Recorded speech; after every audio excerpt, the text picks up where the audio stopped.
निरोप आहे, मडकी हवी, रांजण हवे, देव म्हणावं. ते हवेतच, पण श्रीमंत म्हणाले बरोबर रिंग करी आणि पुन्हा गावात भटा सावकाराविरुद्ध सामान्य जनांना फूस लावतो, हाय. त्यांची निंदा करतो.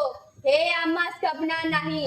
गावठाणात राहायचं असेल तर आपली पायरी ओळखून राहा म्हणावं. हाय, ह्यांनी फूस लावली, कुणाला लावली ते मला ठाव नाही.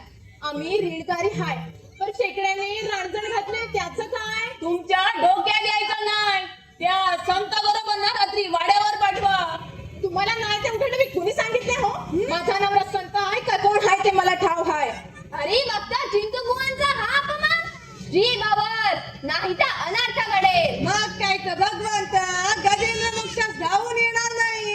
भज गोविंदम भज गोपालम. चला बुवा आपण वाड्यावर जाऊया. आपण चला, आम्ही आलोच. तुम्ही बी चला, तेनी आल्यावर या. पाहिलं गुरुवर्य, काय हा उन्मत्तपणा. आपण गाव किताब या कुंभाराच्या विषय चर्चेला घेऊया. त्याशिवाय ठिकाणावर यायची नाही. गोविंदम गोविंदम, अगदी परब्रह्म आपल्या मुठी झाल्या गोष्टी करीत असतो.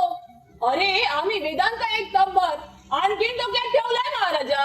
वा वा वा वा वा, भज गोविंदम भज गोपाल म्हणून मेंदूचा चेंदा झाला. अरे मार्तंड्या, चेंदा मेंदा नव्हे, ज्ञानमय झालाय मेंदू, ज्ञानमय. बघत नाही तुझ्यासारखा. भज गोविंद